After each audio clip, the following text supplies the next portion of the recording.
Voy a poner a grabar. Estoy con 21% de batería. Mira qué bien. Ahí también. Bueno. Ahí le mandé el texto, está ahí el documento 12, el audio, y tengo texto escrito, sí. nota 8, posicionar el nombre. Bueno, buenísimo. Genial. Yo ya ni me acuerdo que... Yo tengo una planilla. Pierdo la planilla y... No. Pierdo todo.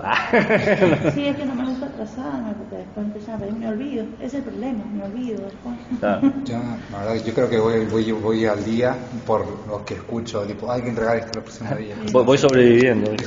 Sí. Lo que yo fijarme, me olvido fácilmente. Bueno, en teoría el encuentro de hoy es sobre René Girard. ¿Cómo se escribe René? ¿Cómo suena? Sin acento. Y Girard es como gira y termina RD, Girard, ¿no? Es pensador francés. Nació en 1923 en Avignon,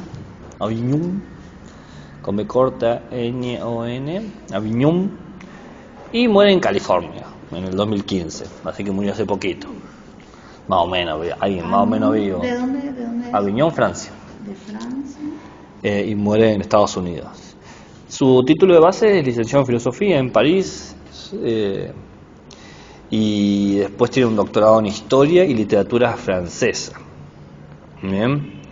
Y se dedicó muchos años a enseñar literatura en varias universidades. En la Universidad de Duke, la de Brown, la de Johns Hopkins, la de Buffalo, la de Stanford, ¿no? Digamos que pasó por importantes universidades. A ver si puedo subir el brillo de esto. Y se jubiló en el 95 y siguió dando cursos hasta que se murió, ¿no? Esa es un poquito la vida del muchacho. ¿Cuál es la meta de René Girard? La meta de René Girard es muy clara: hacer lo que Darwin hizo, pero para la cultura y la antropología. Lo que Darwin hizo para la biología, él hacerlo para la cultura. Para la cultura y la antropología. Bien. Él se preocupaba por las cuestiones antropológicas. Bien. Entonces él quería hacer. Darwin logró con el pensamiento de la evolución, pero las leyes que propone y la estructura que propone Darwin sobre la evolución, él quería proponer una estructura que dé cuenta sobre la evolución de las culturas humanas, ¿no? Entonces, y explicar cómo las culturas cambian, mutan, se seleccionan, ¿no? Entonces, esa es su meta. Como se para de ese lugar, a la vista está que él está tratando de dar una perspectiva científica sobre el problema, ¿no? Dar una explicación científica sobre las costumbres culturales y lo que humaniza al humano, ¿no? Porque acá hay una idea que las costumbres te humanizan, ¿no? A poder acceder a ciertas culturas. Entonces, el problema que él tiene, la interrogante que tiene René Girard, es cómo se determina la permanencia de cierto rito, de cierto tabú, ¿no? De cierto mito también, ¿no? Si entendemos la estructura que le da continuidad a la cultura humana, podemos dar cuenta de la estructura de la humanización y podemos dar cuenta, por lo tanto, por qué algunos mitos, ritos, tabúes se mantienen. Por ejemplo, el tabú del incesto. ¿Por qué el tabú del incesto es tan común, ¿no? Porque hoy en día podemos dar cuenta de cuestiones genéticas, de que las relaciones entre parentesco de sangre debilita a la especie. Pero hace 5.000 años no existía esa información, pero el tabú sí existía. Entonces, ¿por qué? ¿No? ¿Entienden la cuestión? ¿O por qué el fratricidio, el asesinato del hermano, ¿no? O el parricidio, el asesinato, ¿no? O el matricidio.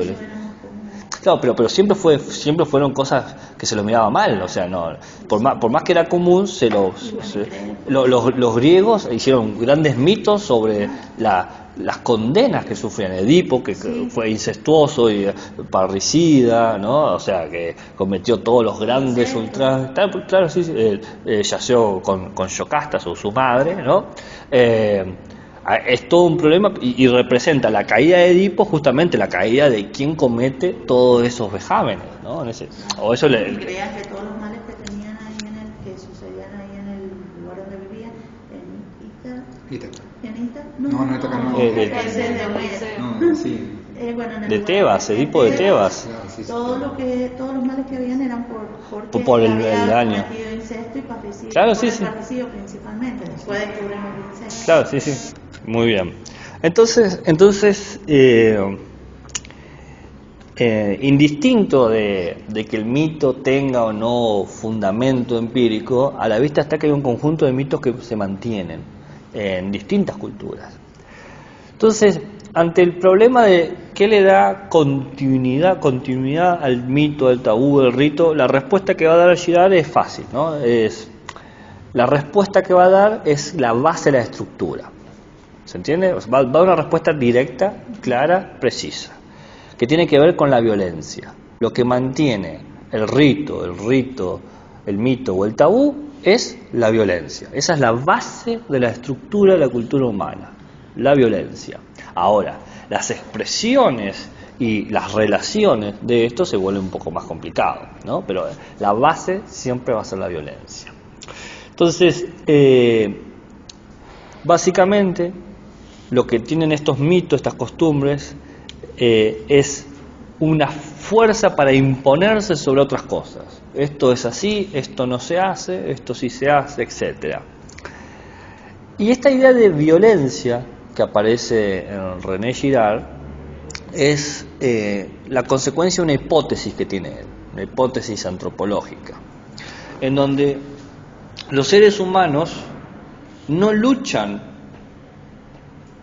no compiten entre sí para tener lo mismo, ¿no? Por ejemplo, vos y yo queremos tener esa manzana y hay una sola manzana, entonces tenemos que luchar para ver quién puede comer y no morirse de hambre, ¿no?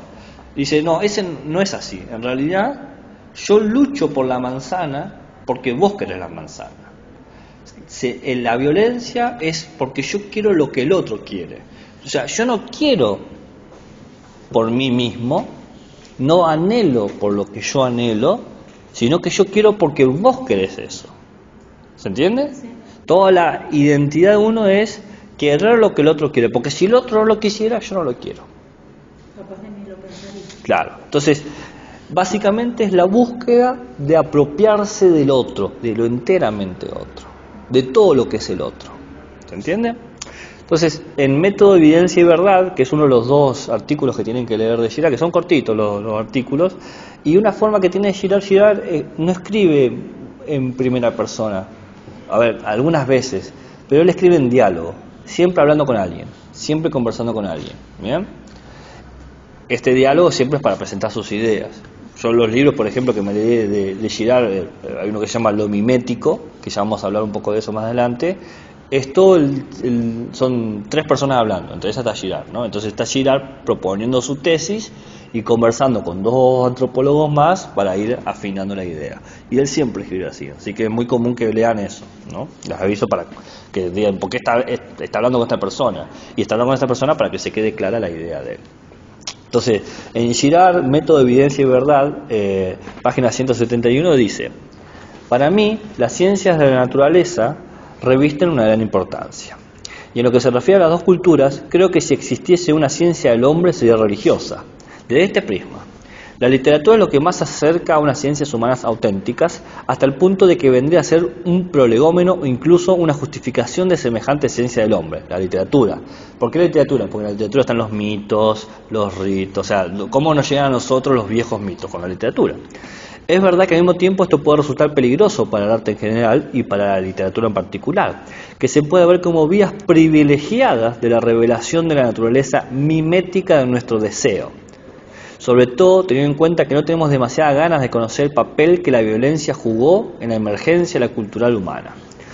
El papel que la violencia jugó en la emergencia de la cultura humana, ¿no? Para Girard, la violencia tiene un valor fundamental, ¿no? El desarrollo de la cultura es a través de medios violentos y se pone en juego a través de nuestros deseos. ¿Qué deseamos? ¿Lo que nosotros deseamos? No, lo que el otro desea. Yo deseo lo que el otro desea, ¿no? Ese es un punto importante. Entonces, lo que hace Girard es a través de esta señal de la literatura y todo eso, es mostrar cuáles son los materiales de la investigación para entender la estructura que humaniza a los individuos, ¿no? O sea, cuáles son los objetos de su trabajo. Y lo dice claro en la cita. No vamos a dedicarnos a lo que los científicos han leído o los filósofos. Vamos a leer lo que se pasó por alto, ¿no? Que tiene que ver con los elementos literarios del mito, del rito, del tabú, de la religión. ¿Bien? Producciones culturales que terminan presentando ideas básicas del humano, porque estos mitos, ritos, tabúes, religiones, muestran muchas veces cómo el humano entiende la realidad y cómo ellos mismos se entienden, o sea, cómo el humano se entiende a sí mismo, ¿no? Cuando, por ejemplo, cuando quieren que aprendamos la cosmovisión del mundo griego, te hacen leer la Ilíada, por ejemplo, o la Odisea. ¿Bien? Entonces dice Girard, estos textos no pueden leerse simplemente en el código en el que se escribieron. O sea, por ejemplo, pensarlo como una poesía. Exactamente, una poesía. Sino que ellos lo tomaban como un aprendizaje. Esas poesías para ellos era su religión, era su educación, todo era esa poesía. Claro, exactamente. Pero dice que, pero agrega algo más. Dice, ese estudio de algunos roles clásicos que se le daban a esa poesía, como su cosmovisión, ¿no? La historia ya lo hizo, ya explicó eso, la filología explicó cómo lo ven, la hermenéutica. Entonces dicen, yo no voy a buscar eso, porque para eso hace historia, hace filología, hace hermenéutica. Yo pienso hacer otra cosa, pienso buscar el núcleo de verdad en esa ficción. Hay una verdad humana, dice Girard. En esto hay algo que representa lo humano. La cultura, una idea de mundo, va a decir él, una idea de mundo sobre cómo movernos en el mundo, ¿no? Que después termina constituyendo las expresiones culturales, porque dependiendo del mundo que tenemos es lo que podemos hacer en ese mundo, es cómo podemos expresarlo. Entonces, teniendo claro los objetos de estudio, ¿no? Estas obras literarias, entre comillas, hay que ver cómo lo vamos a analizar. Tenemos el objeto de estudio, ahora la pregunta es, ¿cómo lo analizamos? ¿Me van siguiendo? sí. Entonces, va a tomar una hipótesis interpretativa también, así como tenemos una hipótesis de la violencia, una hipótesis antropológica, tenemos una hipótesis interpretativa, que era esta cuestión, que no se lucha por el otro, no se lucha por lo que quiero, sino que se lucha porque el otro quiere, ¿no? Esto es una idea muy sencilla del humano. El humano no tiene una identidad preformada antes del grupo, sino que su identidad se constituye en la relación con el grupo. ¿Están siguiendo? ¿Sí? De una forma más sencilla, y esto es muy darwiniano. No hay individuo antes del grupo. Darwin, cuando piensa en la adaptación de las especies, el nivel mínimo que analiza Darwin no es el individuo de la especie, es la población. Es la población la que ofrece la variabilidad de caracteres que se van testeando, bien, por las presiones del ambiente, que poca comida o otros depredadores o lo que sea, y en esa variabilidad las que están mejores adaptadas a ese contexto van a perpetuarse. Entonces no importa el individuo, importa la productividad de variaciones del grupo. Entonces el individuo es algo que no pesa acá.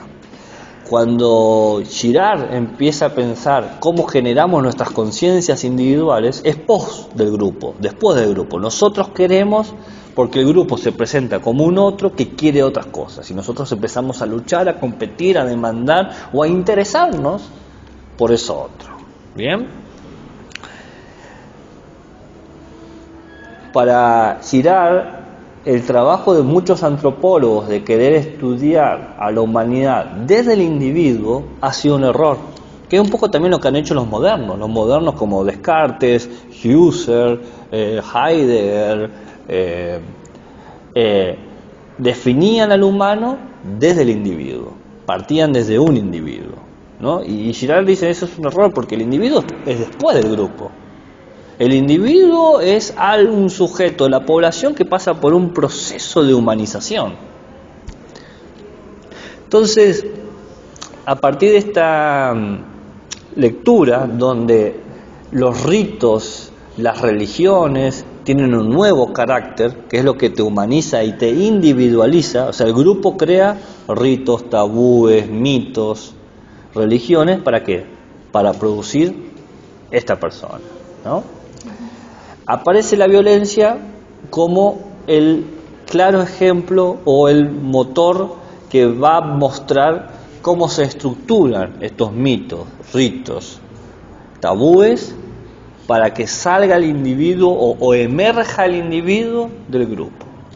Y esto aparece de dos sistemas de violencia, dos formas de violencia. Lo mimético de mímesis. Ustedes que están hablando de filosofía antigua, la mímesis aristotélica, ¿la recuerdan? ¿No? Sí recuerdo, pero no recuerdo que sí. Bueno, ya vamos a hablar. Y el chivo expiatorio. ¿Bien? El chivo expiatorio es Esto es medida popular, el chivo expiatorio, sí, ¿no? es lo que se usa para tapar otras cosas, digamos. Exactamente. La mímesis, ¿qué es lo que significa? Ahí voy a explicar uno por uno, quédense tranquilos, estoy... ¿La mímesis no es la imitación? Sí, tiene que ver con la imitación. A ver, les leo una cita acá, ¿no? En el hombre, el animal simbólico, el segundo artículo que tienen que leer, de Girard. Dice: estoy de acuerdo con la idea expresada por el sociobiólogo Edward Osborne Wilson.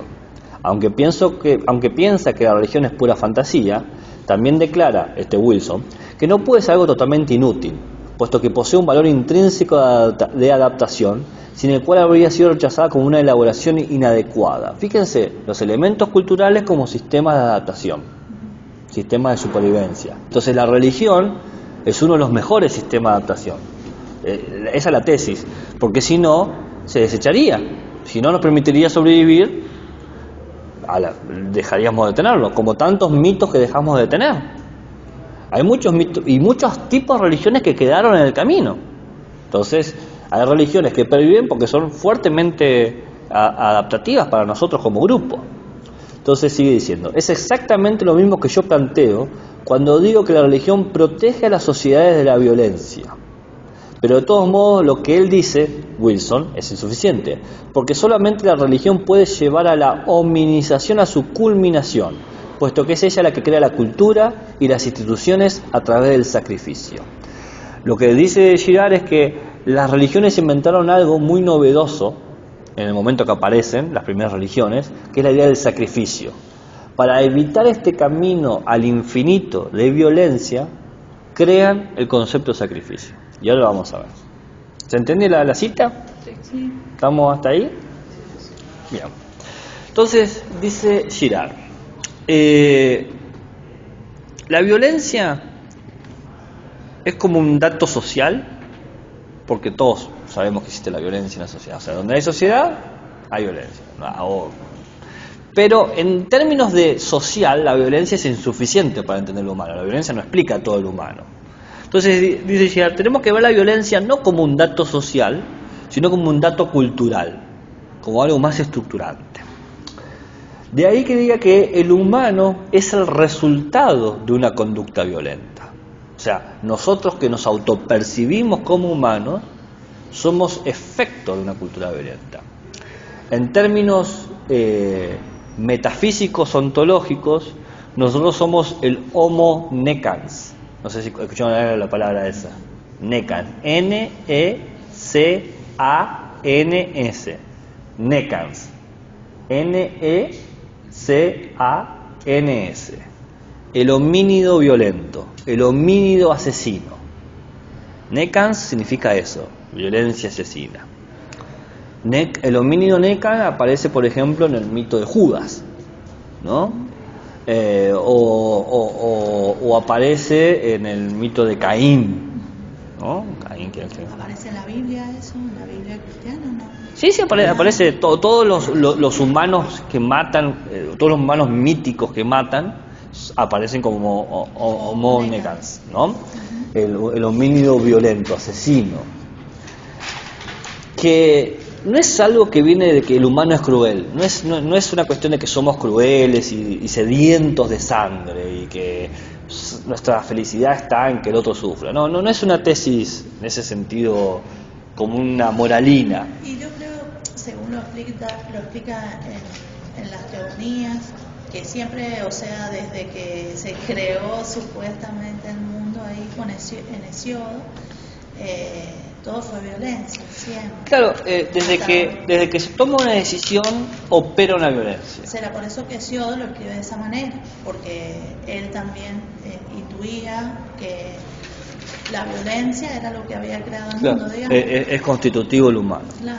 Todas nuestras decisiones para girar están inmersas en la violencia. El humano, cada vez que decide algo, es violento, ¿no? ¿Por qué? Porque genera una tensión entre lo que pudo haber sido y lo que es, lo que no pudo haber sido y lo que no ha sido, ¿no? Y en ese juego de tensiones siempre tenemos víctimas y victimarios, ¿no? Qué sé yo, para que nosotros estemos aquí hablando, ha tenido que pasar varios productos de violencia. Un simple ejemplo: nosotros llegamos aquí y otros no. Nosotros llegamos y habían ocupado el aula nuestra. Sí, no, pero claro, pero pensalo, nosotros llegamos a esta carrera. Nosotros llegamos a tener más o menos ciertas cosas dadas, comida, por ejemplo, para poder llegar acá y darnos el tiempo de tener 2 horas, 4 horas, 6 horas semanales para hacer esto. Hay gente que no puede, que por más que quisiera, no puede. Nosotros sí. Entonces hay un grupo de víctimas, ¿no? Y nosotros en este caso no somos, ¿no? ¿Se entiende? Entonces siempre hay una cuestión de violencia. Por más que uno no quiera, la decisión, porque podemos haber decidido dedicarnos a construirle casa a gente que no, podríamos haber tomado esa decisión, pero no tomamos esa decisión. O alguien de ustedes en su tiempo libre se dedica a construir casa a los desprotegidos, Yo no tengo casa, yo no soy, yo alquilo, así que, pero Estaría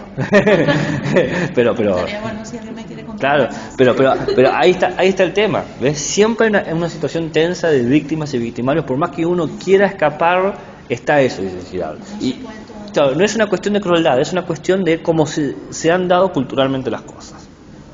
Entonces, esto es algo tan fundante que no es novedoso. Dice Girard, esto no es una novedad, no es que yo me di cuenta de esto, no es que nadie se dio cuenta de esto, la violencia, hasta que vine yo y dije, ahora hay que ver. No es ni radical ni original la tesis, es algo, dice, ya sabido en todos nosotros en cuanto humanos. Cualquier humano que esté un poco sentado o parado viendo las situaciones se da cuenta que la violencia es parte de cada día, ¿no? Entonces, no es una hipótesis romántica de que esta es la obra que va a iniciar no es eso, no es esa ingenuidad ni esa ostentación ni esa ¿cómo se dice cuando te das aires? Esa soberbia, no. Dice, estas son cosas tan viejas como el humano, pero muchas veces han permanecido ocultas en nuestros objetos culturales porque no queremos reconocer nuestro lado violento, no queremos pensar que somos gente violenta. Lo novedoso, si se quiere, es cómo Girard revela esto, cómo pone en cuenta lo ya sabido, lo ya conocido, ¿no? Porque lo que sabíamos para Girard lo hemos trabajado siempre de forma inadecuada, incorrecta, ¿no? Haciéndole juicios, esto es malo. Entonces lo que va a hacer Girard va a ser utilizar las herramientas actuales de la ciencia, etnografía, la arqueología, ¿bien? La etnociencia, todos los grandes avances para estudiar a la violencia humana, ¿no? Entonces ya tenemos el objeto y la óptica, ¿no? Las dos cosas. Entonces, él va a tratar de dar cuenta no solo las expresiones más terribles de la violencia humana, que es el asesinato, la violación, la extorsión, los genocidios, las migraciones forzadas. No, eso sí, tiene su lugar, pero inclusive las violencias más cotidianas, más comunes. La forma en que hablar, cómo a veces ignoramos a alguien que dice algo, las indiferencias, el maltrato pasivo, ¿no? Por ejemplo, clavarle el visto a alguien, ¿no? Esas formas, inclusive esas formas de violencia, ¿no? Están las violencias con las que quizás más nos impactan y las que dejamos pasar o naturalizamos, ¿no? Las que son en realidad, y que son, me parece a mí que más le interesan a Girard, rituales cotidianos. Son parte de la manera cotidiana en cómo nos violentamos. Es un ritual, ¿no? ¿Se entiende? Sí, me gusta esa última frase. ¿Rituales cotidianos? Rituales cotidianos en los que nos violentamos Sí. cotidianamente. Pero es que sí.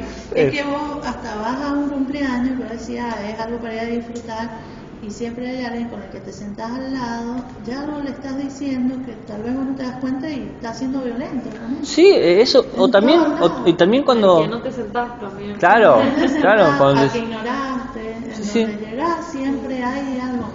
Siempre, exactamente, están entendiendo, digamos, a dónde apunta o que no apunta Mi Girard. marido entra a mi casa llaveando con lo que le ha pasado con algún cliente y ya viene violentado. Viene violentado. Ni siquiera no te dice ¿Cómo hola. está? ¿Cómo tu día? Después llanto cuando se acuerda que entró a la casa, te dice hola, yato. cuando baja los decibeles. Bueno, en René Girard, El hombre, animal simbólico, página 137, dice lo siguiente, Girard. ¿Por qué no un contrato social en el sentido más tradicional? Porque fíjense que acá está hablando Girard que el contrato social es la violencia, mientras que el pensamiento clásico del contrato social es un pacto de no agresión. Los modernos, los primeros contractualistas, dicen que las sociedades humanas pasaron del estado natural al estado artificial a través de un pacto. Yo no te mato, vos no me matás a mí. Esa es la idea clásica. Dice Girard, ¿por qué no a partir de ahí? Dice, bueno, para disponer el lenguaje hace falta primero una forma embrionaria de cultura, una especie de protección cultural contra la violencia. Es decir, para poder empezar a hablar de paz tenemos que entender primero la violencia. En mi opinión, la solución fundamental del problema de la violencia ha sido religiosa. Es decir, la primera respuesta para apaciguar nuestras violencias ha sido temerle algo más allá. O sea, no tengo miedo que vos me mates, tengo miedo que me mate la red. Claro. Porque de última, en un humano mano a mano le puedo ganar, pero a un Dios ¿cómo le gano? ¿No? Y pienso que solo puede ser resultado del mecanismo victimario, es decir, de una reunión o convergencia mimética espontánea de individuos que están todos en contra de una víctima. Los ritos sacrificiales y la emulación de víctimas vinieron pues antes. Ahí se debe situar el origen de todo lo demás, empezando por el lenguaje. La manera misma de cómo nos hablamos empieza desde cómo hemos aprendido a culturalizar la violencia, a ritualizar la violencia. Y si no vamos más lejos, cuando uno hace marchas por la paz, por la igualdad, contra la discriminación, y las marchas son violentas. La marcha responde ante algo violento, Claro, y la marcha uno lo puede interpretar como violento. Claro. ¿Y de qué otra manera uno puede expresar que el deseo de igualdad o el deseo de la lucha contra la violencia de género y todo? Y no hay otra manera. Estamos Claro. luchando contra la violencia con violencia. Bueno, si alguna vez se dedican a estudiar ética y ciudadanía en cuarto año de la carrera, vamos a hablar justamente, hay un tema que hablamos ahí sobre la relación entre violencia y justicia, en Benjamin y Derrida. Es interesante ese tema. La pregunta es, ¿los derechos pueden carecer de violencia? Pero bueno, eso es para ética y ciudadanía. Hay más de una respuesta, se sorprenderían. En 2 años lo hablamos. En 2 años lo hablamos.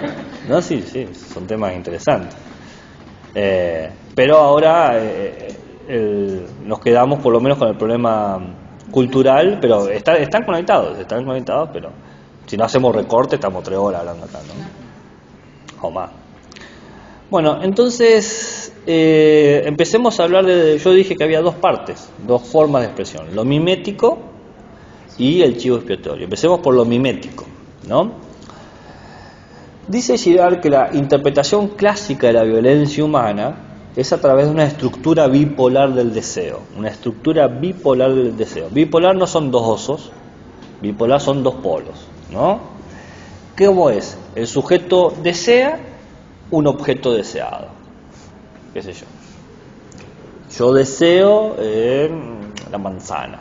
O vamos a hacerlo más poético. Deseo el oro, ¿no? Entonces yo tengo el deseo y después está el objeto deseado, el oro, ¿no? La codicia, ¿no? O qué sé yo, los poetas hablan del beso, desean el beso, ¿no? El objeto deseado es el beso, ¿no? En esta mirada clásica del sujeto que desea y el objeto deseado hay una relación lineal, muchas veces espontánea, en el sentido de que cuando el sujeto ve el objeto lo desea, como cuando Aladín ve la lámpara, ¿no? Ese momento de inmediato, espontáneo que lo atraviesa. Y de tal manera lo atraviesa que lo impulsa a actuar hacia esa dirección. Otro ejemplo quizás sea el amor a primera vista, ¿no? Es tan fuerte ese deseo en el sujeto deseante que muchas veces empieza a actuar de manera que rompe su identidad, trasciende, se dice Voltaire, Harpagon, un personaje, Harpagon se explica por su codicia, o sea, todo lo que hace Harpagon es por la codicia, pero nada explica su codicia, o sea, la codicia de él es totalmente inexplicable, pero todo lo que él hace tiene sentido si vos decís, así actúa una persona codiciosa, ¿no? ¿Se entiende? Entonces, el deseo te va moviendo, esa es la mirada clásica, estamos hablando de la mirada clásica, ¿no? Y todo lo que se hace es para alcanzar el objetivo, el oro, el beso, la lámpara maravillosa, la sabiduría. Bueno, Odín en los mitos se arranca un ojo para poder alcanzar la sabiduría, ¿no? Se autoinmola en cierta medida, ¿no? Es un claro ejemplo de cómo uno rompe su identidad para alcanzar eso. O qué sé yo, uno cuando quiere atraer a la persona que quiere atraer, hasta a veces empieza a consumir lo que consume la otra persona, empieza a vestirse como se viste la otra persona, habla como habla la otra persona. Es muy clásico, qué sé yo, en los ídolos de K-pop, que ahora se visten todos como K-pop, o si los de punk, que se visten como punk, o los heavy metaleros. Yo en un momento era heavy metalero, así que me vestía como todos los heavy metaleros, así todo de cuero, tacha, pelo largo. Claro, claro. Entonces el ejemplo, o sea, la idea es tener aquello deseado. El ejemplo que da Girard, porque Girard, yo les he dicho, va a dar ejemplos de literatura, va a dar él, ¿no? De la literatura antigua, la literatura moderna, y el ejemplo que da él es sobre el Quijote. ¿Lo conocen a Don Quijote de la Mancha? Don Quijote quiere ser un caballero, ¿no? El caballero de la grácil figura, ¿no? Todo lo que hace que el Quijote, que se da en sus andanzas por la tierra de España, ¿no? Es para convertirse y ser reconocido finalmente como un caballero. Esa es la historia del Quijote. Y como Aquiles, va a luchar porque quiere quedar en la historia, quiere ser recordado siempre. Claro, exactamente. Muy bien, tiene un objeto de deseo, ser una leyenda. Claro, él va a luchar solamente por eso, sin ir a Claro, él no tenía ningún interés en ir a luchar. No, bueno, mucha gente sí, no tiene interés por eso, sino que lo ve como un medio para el objeto de deseo. Pero acá está lo interesante. Girard dice que esta estructura bipolar del deseo, sujeto-objeto, es ingenua. Dice, esta mirada no saca toda la profundidad de la estructura del deseo. Porque no es el sujeto el que inicia la acción, ni el objeto el que inicia la acción, sino que siempre hay un mediador, un tercero, ¿no? Un otro sujeto. El sujeto imita los actos del deseo del mediador. No se quiere el objeto por lo que es, se quiere porque hay otro que lo desea. Se quiere porque ha sido representado por otro como algo de deseo.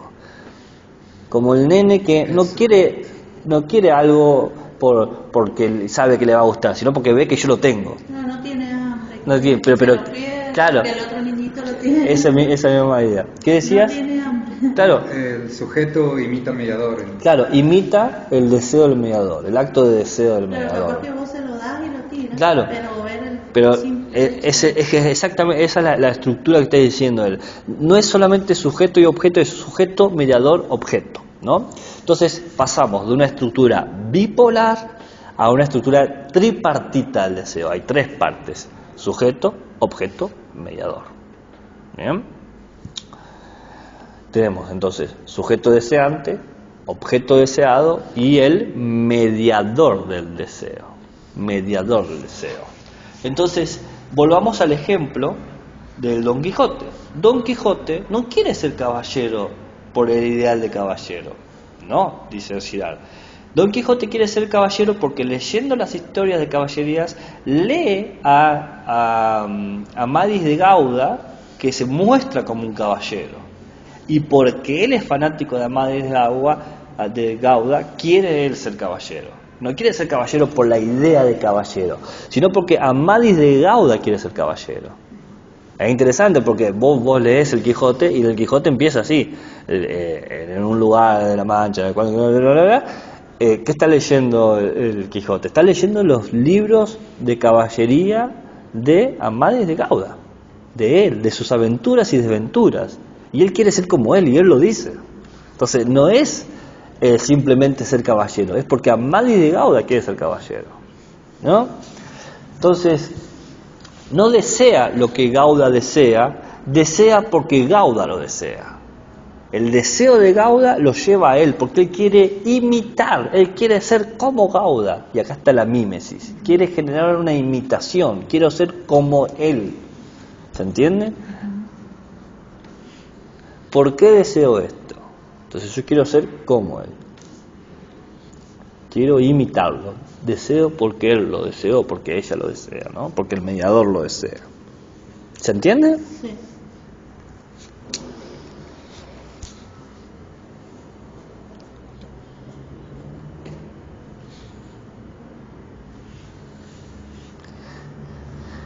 En el animal simbólico, el hombre, el segundo texto que tienen que leer, entre la página 125 y 126, dice René Girard, me había olvidado el nombre. Ya Aristóteles sugirió que la principal diferencia entre el animal y el hombre reside en la capacidad imitativa de este. El humano puede imitar. La imitación es un proceso intrínsecamente pedagógico y caracteriza toda la forma de la mímesis. Uno puede también imitarse a sí mismo, repitiendo lo que ha aprendido. Se trata entonces de una forma de refuerzo cognitivo. Podríamos decir que la repetición y en consecuencia los actos y esquemas rituales proceden del mismo mecanismo cognitivo de la imitación. ¿Qué es el ritual sino la repetición de una estructura? Los mitos también, las religiones también. ¿Qué es lo cotidiano si un ritual constante? Sigue diciendo. Hay un texto de Kierkegaard que parece en efecto sugerir una relación entre la mímesis y la repetición, a la vez en términos poéticos y adelantando la idea de la imitación recíproca y de la emergencia de los dobles. ¿Por qué de los dobles? Porque si yo te imito a vos, quiero duplicar lo que estás haciendo. ¿No? Estoy doblando lo que haces. Vos haces algo y yo no quiero lo que vos estás haciendo, quiero tener lo que vos estás queriendo. O sea, te quiero vos. Quiero de alguna manera ser vos. Pero como no puedo ser vos, quiero hacer lo que vos haces. Yo no puedo ser Amadís de Gauda, pero puedo ser un caballero. ¿Se entiende? Si yo pudiera, sería vos, pero no puedo. ¿No? ¿Se entiende? Y la envidia es una forma de violencia. No obstante, esta idea merecería ser sometida a prueba, digamos que verificada de un punto de vista científico. Luc Lauren Salvador ha elaborado una tesis doctoral en la que presenta ese mismo vínculo entre imitación y repetición como una forma de refuerzo psicológico cognitivo, proponiendo la noción de ciclo de asimilación. O sea, las repeticiones son a través de la asimilación. El ritual es, desde luego, una práctica cultural de capital importancia. Por un lado, revela la estructura de nuestros mecanismos cognitivos y por otro cumple una función de instrumento pedagógico en las sociedades primitivas. En el fondo, la repetición y la imitación son una sola cosa. Nosotros somos y creamos cultura a través de la repetición, a través de la imitación.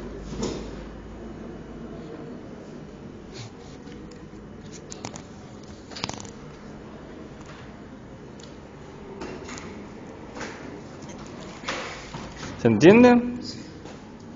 ¿Alguna duda, alguna pregunta, un interrogante, un comentario? Estábamos hablando sobre la estructura tripartita del deseo y esta cuestión de la mímesis, ¿no? La mímesis es imitar lo que el otro hace, replicar lo que se ve.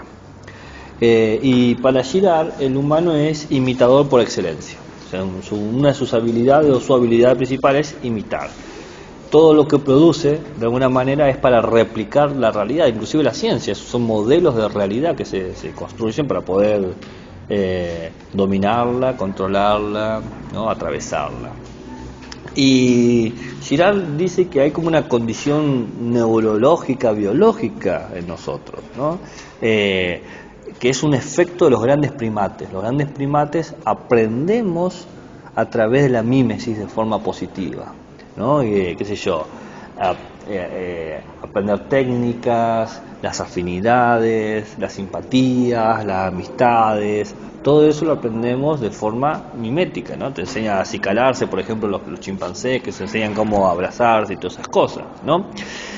Pero en los humanos no solamente aprendemos de forma positiva con la mímesis, sino también aprendemos de forma negativa. Y ahí está la violencia ontológica, ¿no? A través de la enemistad, la rivalidad, la competencia, la envidia, como habías dicho recién hace un rato, la separación.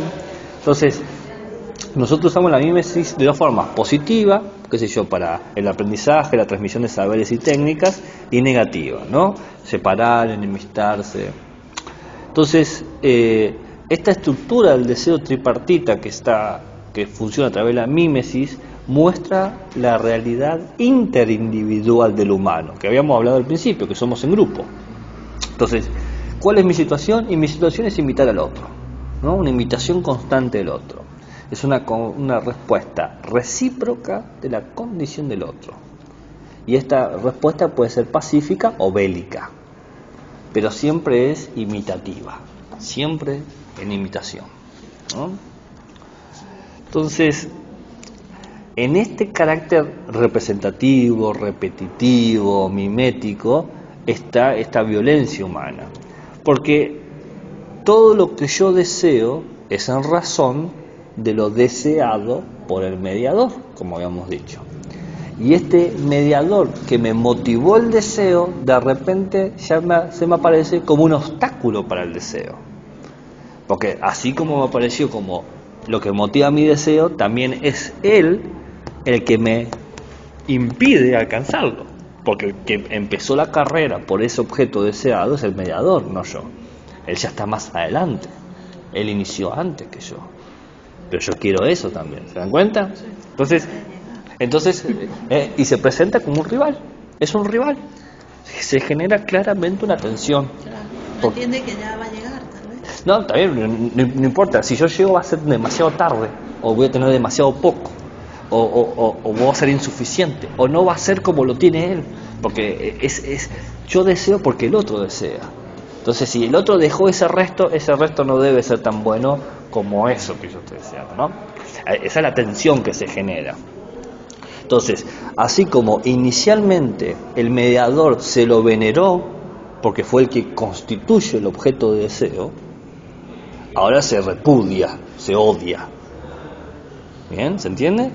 Así como se venera al mediador porque te presenta, ahora sé qué desear porque gracias al mediador aprendo que hay que desear el oro, el amor, el éxito, lo que sea, ahora lo repudio. Porque si él tiene el oro, si él tiene el éxito, si él tiene el amor, significa que yo no tengo el oro, yo no tengo el éxito y yo no tengo el amor. Entonces lo repudio, lo odio, ¿no?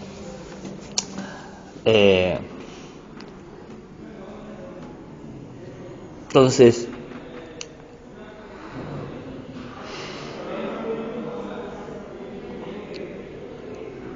la violencia aparece como un intento de disminuir la distancia que yo tengo con el mediador. Como ya hay una distancia, voy a usar todos los medios violentos para poder reducir al mediador, ganarle, básicamente, ¿no?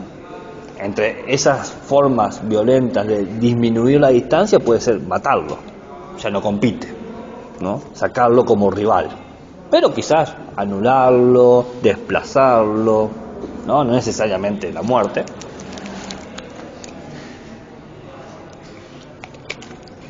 Pero está bien. No, pues, No es vidrio. no pasa nada. ¿Cómo estás? Lo que aclara Girard es que no importa qué tanto uno quiera disminuir la distancia con el rival, esa distancia siempre va a existir de alguna manera, hipotética o material, siempre va a estar. El ejemplo que da es como el Quijote quería ser caballero como Amadís de Gauda, ¿no? Pero Amadís de Gauda tenía su doncella, ¿no? Su amada, Oriana se llamaba, ¿no? Y el Quijote tenía a Sancho Panza. No, el Quijote tenía a Dulcinea. Pero el tema es que Amadís de Gauda pudo estar con Oriana y el Quijote jamás pudo estar con Dulcinea. Entonces esa distancia nunca la pudo vencer el Quijote, ¿entienden? Entonces ahí está la cuestión.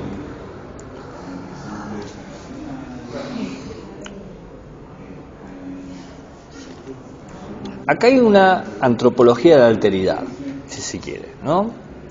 El otro es quien modela mis deseos. No puedo actuar ni desear sin un otro mediador. Y como la alteridad no se agota, es decir, como siempre hay un otro, el acto de desear tampoco, siempre deseo. Y entonces nunca se puede satisfacer el deseo, porque siempre hay un otro que va a desear y yo voy a desear lo que el otro quiere. Siempre se está pasando entre deseables, cosas que se desean, lo que genera una cuestión ambigua. ¿Qué quiero? ¿El deseo de ese otro, de este otro, de este otro? No importa, siempre. Claro, exactamente. Pero la violencia y agresividad es clara. Indistinto que vos no sepas, es claro que hay un acto violento. Solo deseamos por ser violentos. La forma en que deseamos siempre es violenta. Porque la manera en que nosotros expresamos nuestros deseos es teniendo lo que el otro quiere tener. Para René Girard, el deseo no es una cuestión de que yo deseo un objeto, sino que yo deseo lo que el otro desea. Por ejemplo, el otro desea comida, entonces yo deseo comida. El otro desea oro, yo deseo oro. El otro desea amor, yo deseo amor. Porque el individuo no es antes del grupo, sino que es después del grupo. Entonces, yo no tengo la idea del amor, la comida antes, la tengo en el grupo, y el grupo me enseña qué tengo que desear, qué no tengo que desear, qué es aspirable. Y es violento porque para que yo tenga algo, quiere decir que alguien no lo tiene que tener. ¿Por qué no compartir? No se puede compartir todo. Es la visión Pero, sí, pero inclusive fuera de la visión, usted piense que se puede hacer intentos de compartir, hay grados de compartir, pero si realmente se lograra el fenómeno de compartir, no existirían las violencias que hoy existen. Y no puede decir la gente es violenta porque es ignorante y no sabe compartir. Mucha gente sabe compartir y aún así elige no compartir. Entonces no es una cuestión de... Pasa que viste que todos deseamos siempre supuestamente ser en general más que el otro. Entonces uno, bueno, hay personas que tal vez eso ya lo tienen asumido y no es así, pero en lo general todos deseamos ser más que el otro, ¿sí? O tener lo que tiene el otro, y cuando lo tenemos queremos lo que ya tiene el otro también, no solamente lo que tiene este otro, sino lo que tiene. No, pero va más está eso, y también está el otro punto que se señalaba René Girard, que nosotros estemos aquí con esto, este éxito que tenemos, supone que alguien no lo logró. El ejemplo que yo di es, el hecho que estemos aquí, sentados, estudiando, charlando, significa que alguien no llegó acá. Ahí no tiene casa, ahí no tiene comida, y eso es violento. Y eso es sumamente violento, porque podríamos usar nuestro tiempo libre para construir casa o darle la comida o regalar nuestra plata. ¿Por qué no lo hacemos? ¿Por qué no regalamos nuestras cosas?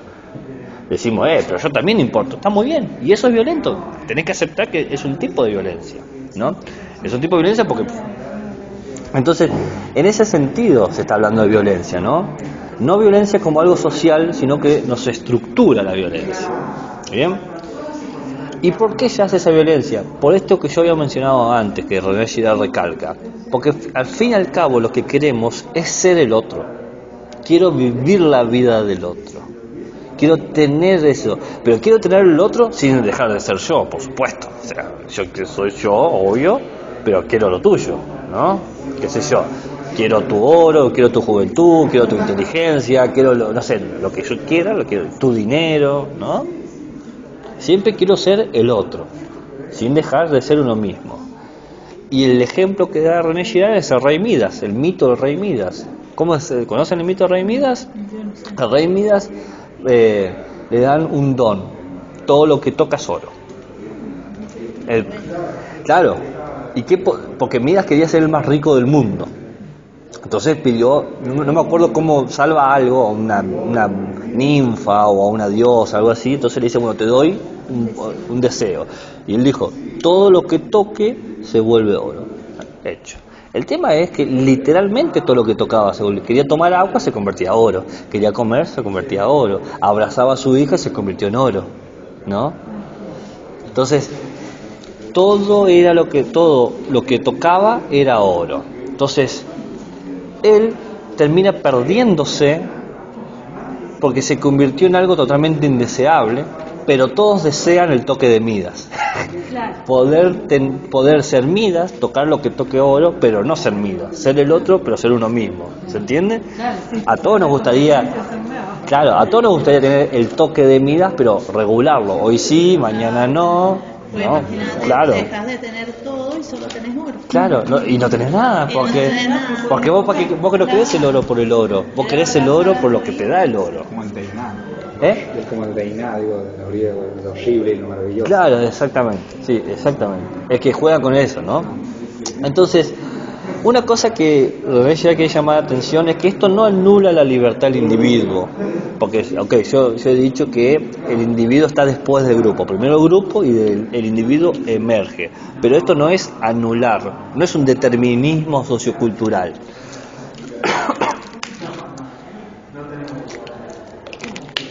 Porque el deseo no es un acto, la libertad está en las acciones. El deseo impulsa nuestras acciones. Entonces, nosotros con nuestra libertad elegimos cómo concretar ese deseo que tenemos en razón del otro. Tal es así que nuestra libertad puede elegir qué modelo de violencia utilizar. Puede usar un modelo que no sea matar al otro. Simplemente puede ser ignorarlo. Simplemente puede ser no conversar con él, ¿no? No es necesario el matar. O sea, la libertad te dice, bueno, ¿cómo movilizar esta violencia constitutiva? Por ejemplo, con ustedes no me junto, con ellos sí me junto, ¿no? Lo que sea. Y acá está el segundo punto importante. El humano, en la historia de la humanidad, ha aprendido a construir modelos de imitación del deseo que canalicen positivamente a la violencia. Siempre va a haber violencia, pero canalizarla, esa energía, que sea de una forma positiva, que garantice que todos podamos actuar, que no sea necesariamente una lucha encarnizada al infinito. ¿Bien? Porque nos guste o nos guste, siempre vivimos con otro. Y como siempre vivimos con otro, siempre vamos a desear lo que el otro tiene. Entonces, para evitar este circuito de matanzas y anulaciones, habría que pensar a una manera de canalizar, orientar, optimizar esta violencia. ¿Bien?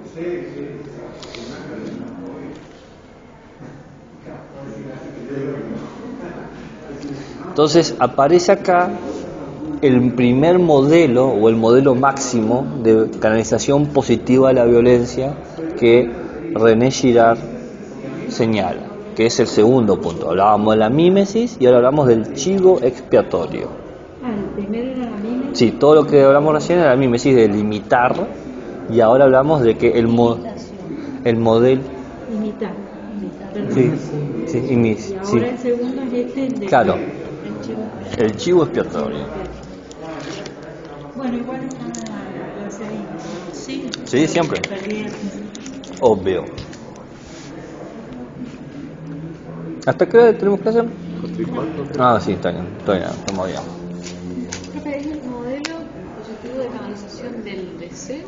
De la violencia. De la violencia. Para no matarnos. Porque esto empieza desde que existe el humano. Les leo un pedacito de El hombre animal simbólico, páginas 134-135.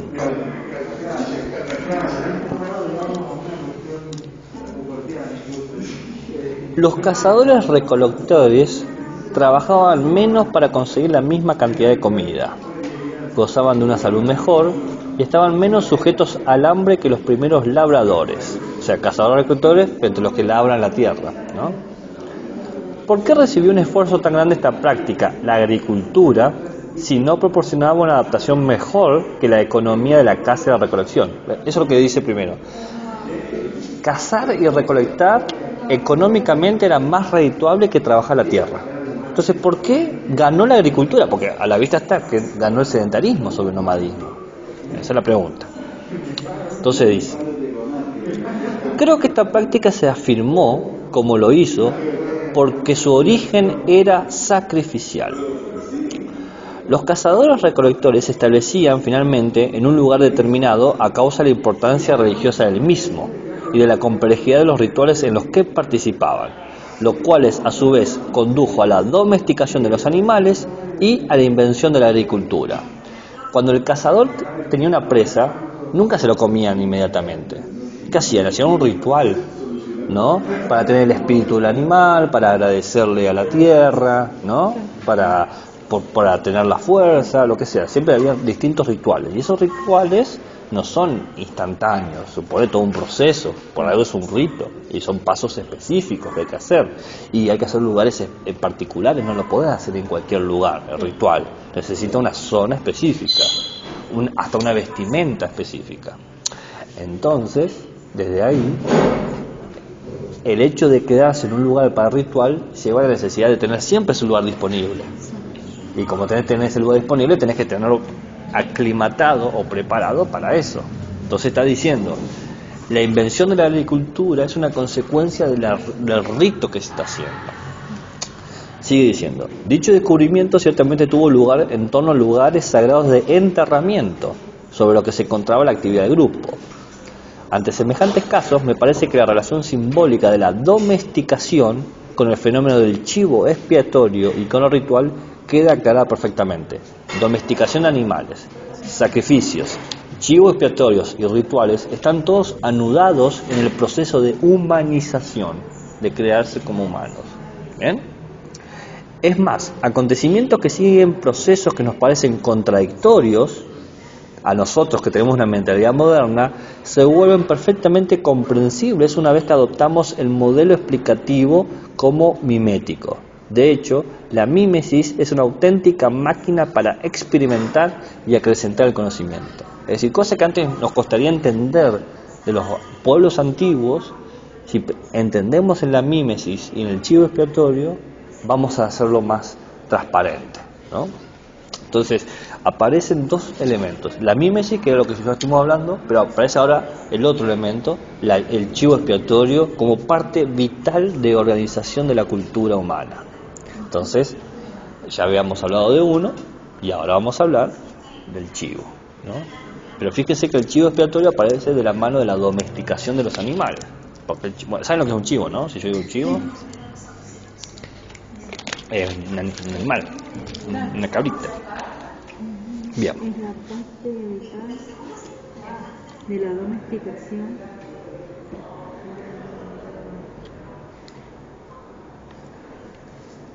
humana, ¿no? El chivo expiatorio. No sé qué ha escrito. El chivo expiatorio es la parte vital de la domesticación humana. No, de la humanización del individuo. Perdón. De la cultura De la humanización. O de la cultura humana. Pero humanización, o sea que el humano, que el individuo se humaniza, se lo entiende como humano. Entonces, acá está la idea. Si las comunidades humanas se hubiesen abocado eternamente a destruir el mediador del deseo, sujeto, mediador y objeto, sería un ciclo de destrucción que hubiese llevado hasta la propia humana a la extinción, a la propia humanidad a la extinción, o sea, la humanidad se hubiese autoaniquilado. Pero la historia muestra que no nos hemos aniquilado. Estuvimos al borde muchas veces, pero acá estamos. Y ahí vamos. Pero todavía no. Todavía. Entonces, se utilizan mecanismos y estructuras para canalizar la violencia humana. ¿Bien? Se crean modelos de lógica destructiva para salvar al humano de su propia destrucción.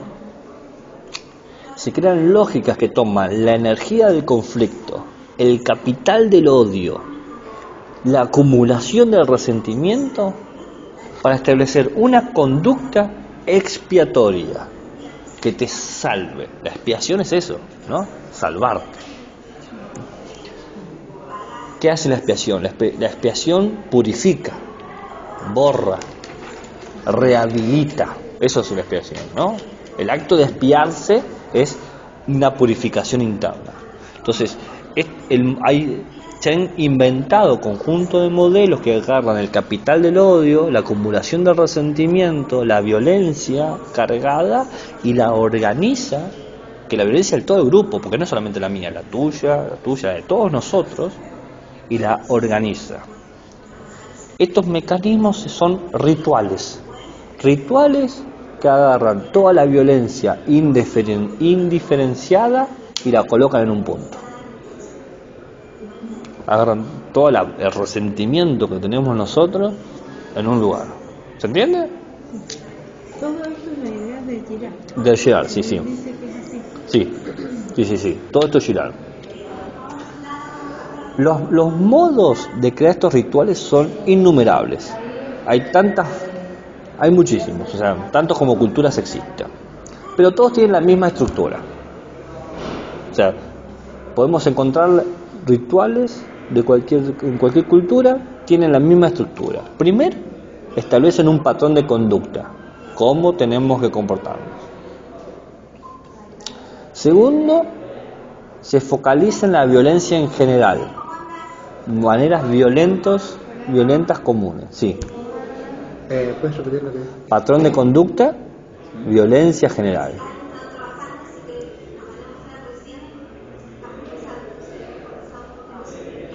¿Patrón de conducta? Violencia general. Tercero, se da un sistema de operación cruel o cruenta. Y cuarto, esta operación cruel está dirigida sobre algo, sobre alguien o sobre algunos. ¿Bien? Sobre algo, alguien o algunos. Básicamente, el ritual agarra toda la violencia acumulada y la dirige hacia un punto. Ese punto es donde se va a aplicar toda la violencia. Hasta un punto de, si es de asesinato, es cruel, va a ser puramente cruel. Ese punto nos va a liberar a nosotros de la tensión cargada, nos va a expiar, nos va a purificar, nos va a liberar. ¿Se entiende? Sí, por ejemplo, todo eso. Sí. ¿Y cómo lo podemos ejemplificar? Ahí voy a dar un ejemplo. Voy a dar 2 o 3 ejemplos que tengo. ¿Cómo lo No, hay varios ejemplos. Pero primero termino la idea para que se pueda ver el ejemplo bien. No, pero ya estamos ahí, Este esquema, ¿no? El patrón de conducta, la focalización de la violencia general, la operación cruenta, la objetivación en algo, algunos o alguno, es un ritual de violencia pacificadora. Usar la violencia para crear la paz del grupo. Usar la violencia para crear la paz del grupo. Donde la violencia colectiva se dirige hacia una víctima. Una víctima que va a ser inmolada. El chivo, claro. Inmolada, sacrificada, matada, sometida. Tiene que morir alguien para liberar a la población. Tiene que someterse a alguien para liberar a la población. Tiene que sacrificarse a alguien para liberar a la población. Ahí se crea el chivo expiatorio. Alguien que pueda cargar con todas las culpas. Entonces, ahora vamos con el ejemplo. Un ejemplo lo había mencionado hace un rato. Culpar a los inmigrantes por la falta de trabajo. La gente que se roba el trabajo son los inmigrantes. Entonces, ¿a quiénes hay que atacar? Al inmigrante. ¿Qué hacemos con todo este resentimiento nacional que tenemos? A matar, perseguir o crear leyes contra los inmigrantes. Quizás no lo vamos a matar nosotros, pero creamos leyes que los expulsen y los persigan. Claro. Otro ejemplo, la película La Purga, no sé si la han visto. El concepto de la película La Purga es que una sociedad donde se llevan todos bien, porque una vez al año se pueden hacer lo que quieran. Se pueden matar, aniquilar, violar, abusar. Eso es una película, ¿no? Pero el concepto de la purga es eso. Hay otra película que es de una familia que también la madre no los dejaba hacer nada y fueron a un psicólogo, no sé qué, y dijo que una vez a la semana tenía que dejarlo, que era lo que se les Claro. daba a la misma. Claro, es justamente No me acuerdo, no. quitar toda esa carga de violencia. Y puede ser, por ejemplo, lo que está pasando ahora, que toda la crisis social y todo lo que está pasando, bueno, desde el punto de vista económico y toda esa cuestión, ahora de todo lo culpan a la guerra. Puede ser, claro, siempre hay un chivo expiatorio, ¿no? Es una forma de generar la paz entre nosotros. Pero esa purga se tiene que hacer tiene que haber límites para que se haga, no se puede. Todos los rituales tienen un patrón de conducta, te dice esto. La purga dice de hasta las 0 horas, ¿no? Hasta las 0 horas de otro día se puede hacer todo. A las 0 horas se corta. Si hiciste 0 y 1 minuto un delito, listo, se te da control. Así es el concepto de la película, ¿no? Pero así con todo, ¿no? No sé si conocen la palabra holocausto. Está como La- en las fiestas de Ancianas también, viste que era algo así. Claro, sí. Que eran 4 días y se De hacían control. todo lo que no podían hacer durante Pero el dentro de control. dentro de un ritual, ¿no? La palabra holocausto está hoy en día relacionada con un periodo específico de la historia de la guerra moderna.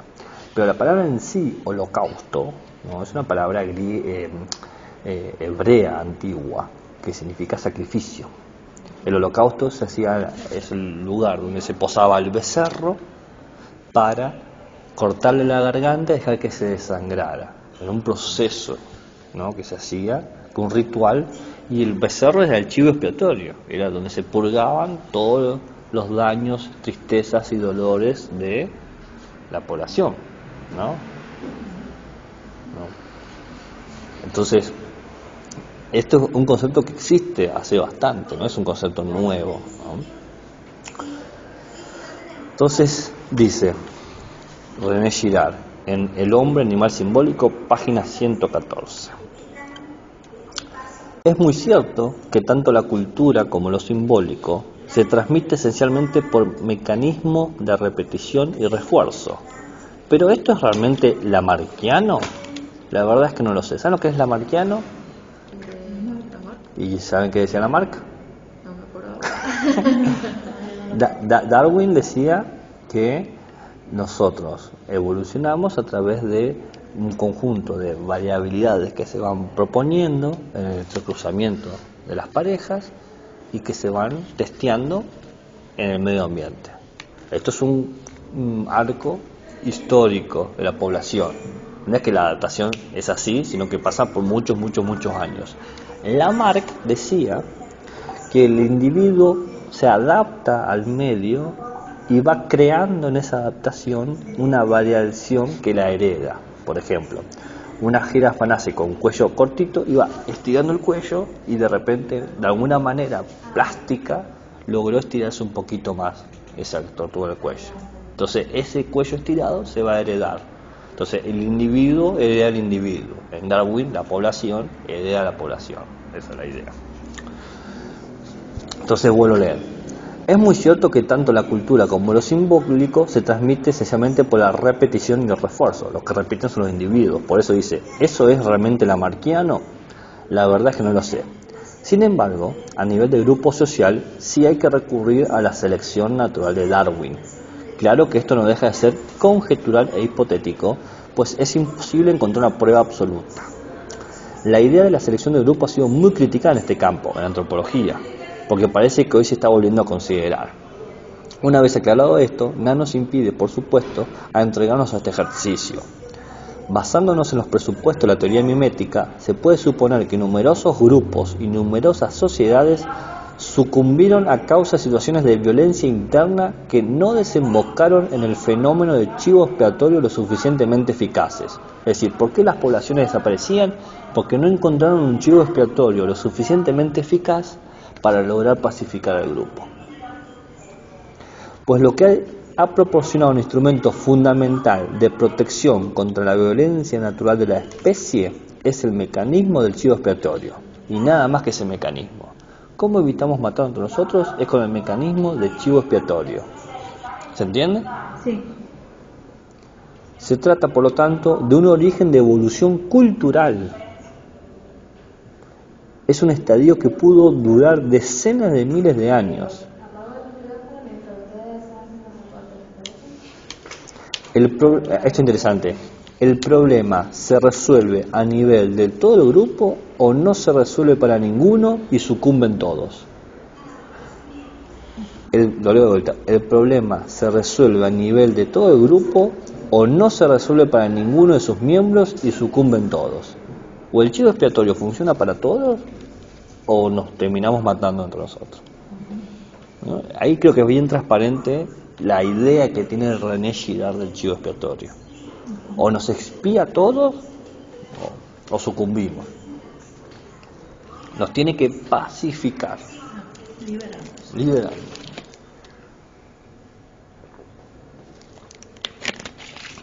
¿Alguna pregunta, alguna duda? Sé que cada vez se hace más difícil prestar atención. Pacificar y liberar. Claro, porque si no te sirve para liberarte del chivo expiatorio, al final no sirve para nada. Y sí. O lo libera todo o no libera nada. ¿Alguna pregunta, alguna duda? ¿Estamos hasta ahí? ¿Se va entendiendo? Sí. ¿Sí? Yo tengo una pregunta, pero ¿No? después de... A ver, no, dígala. Es que no, con respecto a lo mejor me salgo un poquito de lo que estamos hablando, que me preocupa que para mañana sería la comparación de los textos y como que no nos va a dar tiempo, bueno, yo no sé. ¿Por qué? Es que yo, por ejemplo, mañana no puedo venir y hay que poner la comparación de textos ¿Por qué no puede venir mañana? por el trabajo. Ah, bueno, envíe un audio. No, Cuando pueda. bien. Todo el miércoles. Sí, si no puede enviarlo mañana, ¿qué va a hacer? Porque tengo que esperar mañana que te sube el audio por lo que yo... ¿Pero este audio lo necesita para la comparación? No es la comparación, No, porque o sea, puede está ser el otro. Tienes autor que entre ver, las dos tenés opciones, que hay ver. Otra opciones que- opción. Claro, tenés que ver ahí el Sí, no, sí, face. lo vi, pero es que está también este. Bueno, está bien, ¿no? Bueno, la vez. Pero bueno, Pero- si se le complica, sabe, no hay problema. ¿Qué va a hacer? No puede. Prefiero que lo envíe antes Lo que que... pasa es que me gustó mucho Stein. Sí, Y se lo vi. a mí me gustó Stein. ¿Y que esté Quería- y con lamenté- este? Claro. Sinceramente Claro. lamenté no poder llegar a esto temprano. Ah, Para Stein con... escuchar- Claro, Sí. ahora que lo pienso está bueno, se ve que Está bueno Stein. violencia Quería- y empatía. Claro. Entonces... Sí, yo también quería traer. pero- ¿Cómo se nota que lo pensé en su momento? Ahora ni me acuerdo. Lamentaba no poder llegar antes, ¿ves? Porque me había gustado, ya las he leído las opciones. Claro. Y me gustó la idea de Stein pero Claro, es que son dos lógicas antropológicas muy distintas. Son distintas, claro. Ahora me doy cuenta que son distintas. Después que llegué y empecé a escuchar lo que usted Claro. dijo, cada vez más digo, Claro. porque son muy distintos. Claro, por eso dice estaría bueno que tener la clase. Sí, no, yo no sé si voy a llegar a subirlo al tiempo que usted necesita para No hay tenerlo. problema. Bueno, está bien. Porque yo hoy salgo a trabajar como a las 9, no, llego sin cabeza a casa. No. Sí, sí. Si lo sube a YouTube, Digo, sí, trataré de subirlo lo más pronto posible, pero no prometo nada. no hay problema. Ya ven. Eh, Está bien. lo que puedo hacer quizás es pasar la grabación cruda a usted si quiere. Se lo paso ahí. Eso. Bueno, el principio que es que lo que no escuché. Que pesa como... Igual está la parte también bibliográfica, ¿no? Por supuesto. Que sí, el texto. Sí, Bien. Así que son fotos de las capturas de los apuntes, no esas fotos de los apuntes, que sirve para guiarse. También, eso puede ser, sí. Y bueno, no hay problema. Y si no, me manda un audio si tiene una duda mientras lee y yo le digo. Perfecto. Sí, no, a ver, no sé, lo que No hay sea. problema. Ya se soluciona. Bueno,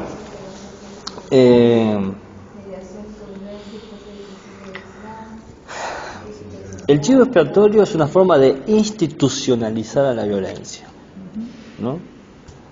Es un procedimiento sangriento y social que busca proteger al grupo, ¿no? Institucionalizarlo, o sea, reconocerlo que hay que odiar o hay que atacar o hay que destruir X cosa. Como la iglesia. Bueno, es que no importa cómo, o sea, lo que sea, siempre cualquier sociedad rechaza algo. Porque lo que busca la sociedad es proteger al grupo, no al individuo. El individuo no importa, ¿bien? Nunca importó el individuo a la sociedad. Y si el chivo expiatorio tiene éxito, la paz se mantiene la concordia. Si fracasa, bueno, se autodestruye, se fagocita o está en tensión. Lo que dice Girard es que el chivo expiatorio cambia, no es que existe un chivo expiatorio o este es el chivo expiatorio, ¿no? Cambia según los territorios, según los contextos, según la historia, según el modelo ritual que tuvo éxito, según el modelo ritual que fracasó, porque se intentó uno y fracasó, entonces se lo cambió. Entonces yo tengo acá un listado que me hice, un poco leyendo a Girard y un poco ejemplos que se me ocurrió. Niños, prisioneros, soldados, esclavos, enfermos, burgueses, proletarios, LGBTQI+, apátridas, inmigrantes, etnias, religiones, marginales, todos han funcionado en algún momento como chivos expiatorios. Los niños, los prisioneros, los soldados, los esclavos, los enfermos, los burgueses, los proletarios, la comunidad LGBTQI+, los apátridas, los inmigrantes, las etnias, las religiones y los marginados, ¿no? Y le pueden sumar más cosas si quieren, blancos, negros, amarillos, ¿no? Esa distinción de razas que se hace, totalmente ficticia, pero nada, es un chivo expiatorio, no necesitas que sea real, necesitas que alguien para canalizar esa violencia, porque la idea es aplicar una violencia contenida, dirigida y moderada, que sea claro que toda la fuerza sea aplicada acá, así, ¿no? Volviendo al ejemplo que habías dado vos, en Edipo Rey, la violencia se va a dirigir al parricida y al incestuoso, que en este caso es Edipo, ¿no? O sea, toda la violencia se tiene que dirigir hacia una persona, porque es la única forma de salvar a Tebas, ¿no? La única forma de purgar a la ciudad es eso. Porque creen que el mal, la peste está certificada. Ahora, es obvio que no se puede matar a un inocente. No se puede eliminar a los inocentes, no puede, porque son inocentes. Entonces, el ritual tiene algo, tiene un proceso de metamorfosis, donde la violencia es una violencia justificada. Porque si somos violentos como abusivos, no tiene sentido, porque lo único que hacemos es sumar más violencia. Tenemos que hacer una violencia que parezca como una respuesta ante los actos violentos del chivo expiatorio. El otro, el chivo expiatorio, merece ser asesinado. Por eso es la metamorfosis, lo transformamos en un merecedor del castigo. El ritual hace dos cosas, ¿no? Respecto a esta metamorfosis, ¿no? Punto 1, oculta la aleatoriedad del chivo. Yo dije, puede ser cualquiera. Bueno, se tiene que ocultar eso. Se tiene que creer que necesariamente tiene que ser eso. ¿Entienden? Sí. Y segundo, se lo tiene que convertir en alguien malvado, en alguien que merece ese castigo. Porque no podemos matar a un inocente. Y un inocente aleatorio, menos que menos. Eso es lo que me molestaba a mí de los Juegos del Hambre. ¿De qué? ¿De qué? De los Juegos del Hambre. Que el chivo expiatorio es siempre aleatorio y no tiene sentido. Por eso se le da la revolución, por eso fracasa el sistema. Tiene que ser alguien culpable, alguien que se lo merezca.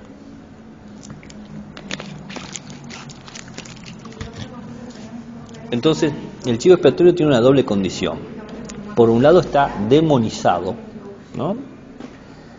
Este proceso de metamorfosis que lo hace sentir que es alguien que se merece la crueldad, que se merece el acto sanguinario. Y por otro lado, y de forma paradójica, es divinizado. Así como es demonizado, es divinizado, porque gracias a él nos podemos purificar nosotros. ¿Se entiende? Gracias. Es un daimon, claro.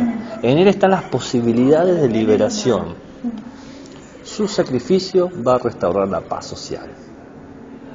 Un demonio y un dios. Está bien, el significado de daimon es eso. No es ni demonio ni dios, o sea, es los dos cosas. Claro. Entonces, fíjense. Por lo menos de girar. No, poner persiana. No, es que eso no es, eso lo explican en el antiguo, ¿no es cierto? Claro, bueno, porque acá... Todo el daimon, por ejemplo, está el daimon en Platón, está el daimon en claro. el otro, el daimon ¿cuál es? En el Sócrates, que Platón. Ahí hay varias cosas, diferentes libros, donde habla del daimon. ¿Sí? Y entonces uno lo interpreta, porque en el primero uno lo interpreta como un demonio, pero después como una divinidad. Oh, sí, Sócrates hablaba de su propio daimon. Por eso. Su daimon personal. De ahí nos damos cuenta que el daimon es algo que no es ni un dios ni un demonio. O sea, ni lo más malo ni lo más malo. Una divinidad. Una chica que habló al principio en el grupo sobre el profesor va a llegar el minuto tarde. No sé qué no eso que llegaba. Sí, Yo en algún momento puse que llegaba tarde y no llegaba a la clase. No, que el profesor llegaba 10 minutos tarde. pero eso lo he puesto antes de las... Yo sé quién es, pero no voy a decir. Voy a dejar que se devalen los sesos de quién es. Janet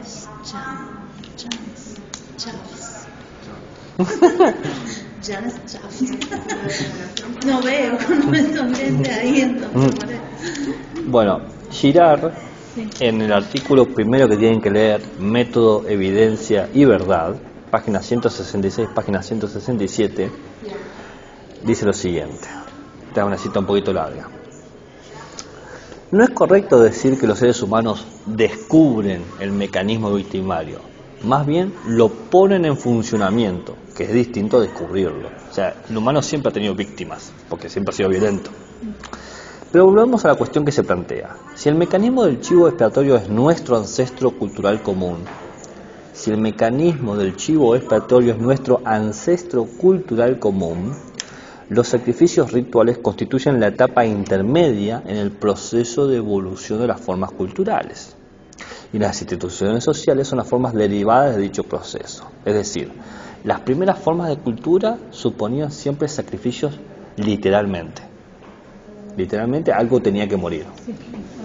Las instituciones contemporáneas siguen con la idea de sacrificio, pero ya no de manera literal, sino de forma metafórica. Quienes no creen en el asesinato colectivo como origen de la cultura, perciben de todos modos la presencia del crimen en los mitos, por un lado, y las instituciones culturales que están funcionando por el otro, pero no captan el vínculo entre ambas cosas. Ahora bien, en mi opinión, ese vínculo es la génesis misma, es decir, entre el sacrificio de los mitos y las instituciones.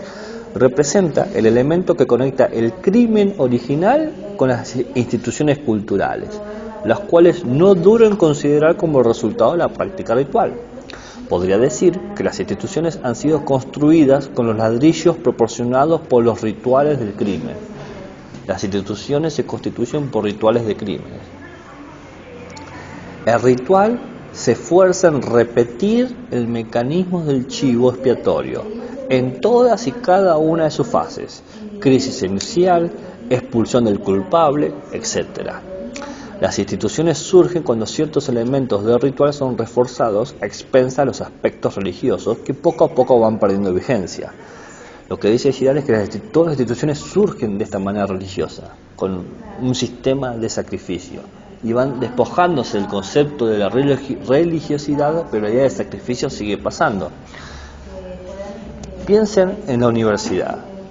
¿Quién avanza? El que aprueba. El que no aprueba se queda en el camino. Ese es el que queda sacrificado, el que queda de lado, el que no sobrevive al proceso de purificación hasta que llegas al título, ¿no? Y así con los trabajos y todo lo demás. Es sumamente difícil proponer una explicación completa de este proceso, y me temo yo que no he sido lo bastante sistemático al respecto.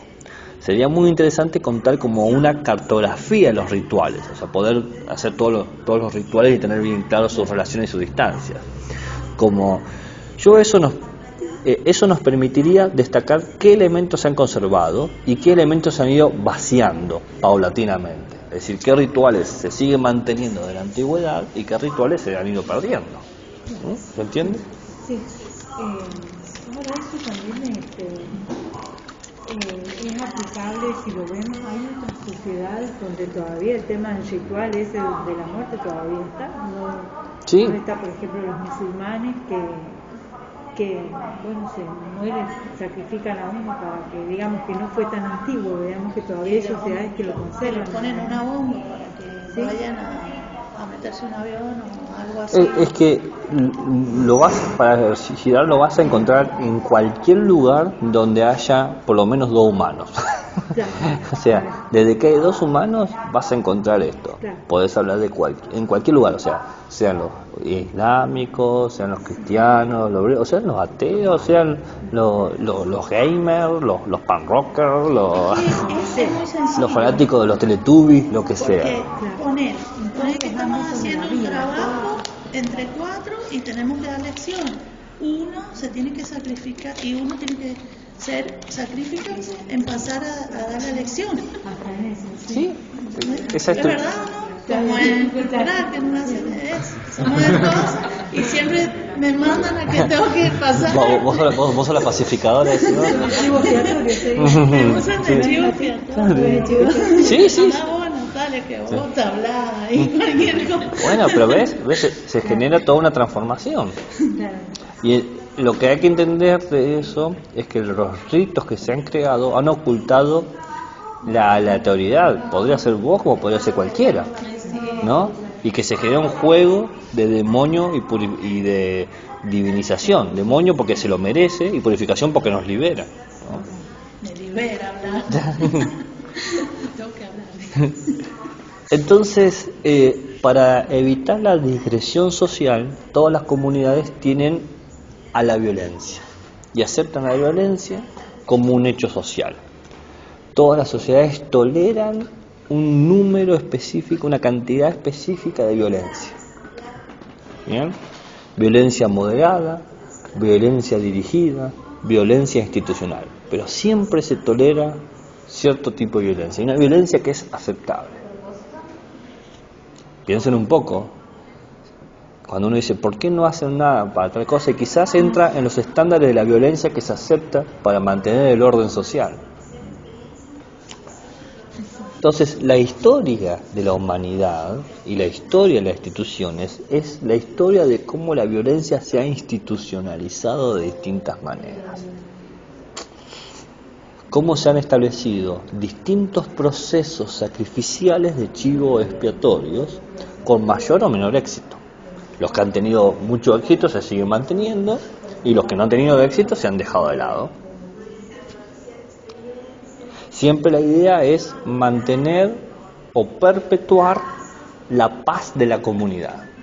que no se maten entre ellos. Pero vos podés tener instituciones sacrificiales no religiosas. El ejemplo que da René Girard es el Estado. El Estado es una institución dedicada a sacrificar conjunto de cosas y no es religiosa. Y podemos pensar en mecanismos de chivos expiatorios que no tienen que ser personas. Por ejemplo, la tecnología. No me puedo conectar. La culpa es de la tecnología. ¿No? Eso es un objeto que tiene la culpa, no yo, ni vos, ni nadie. ¿Se entiende?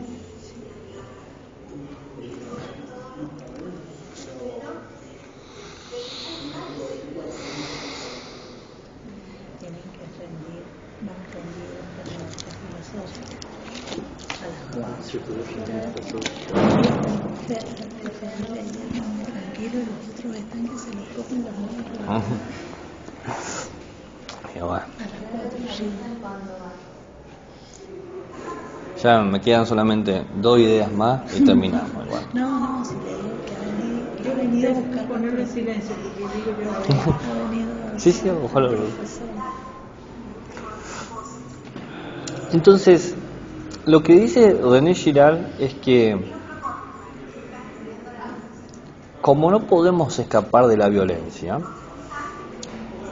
por nuestra estructura mimética del deseo siempre se expresa de manera violenta, hemos creado estos mecanismos llamados chivos expiatorios como rituales para canalizar la violencia.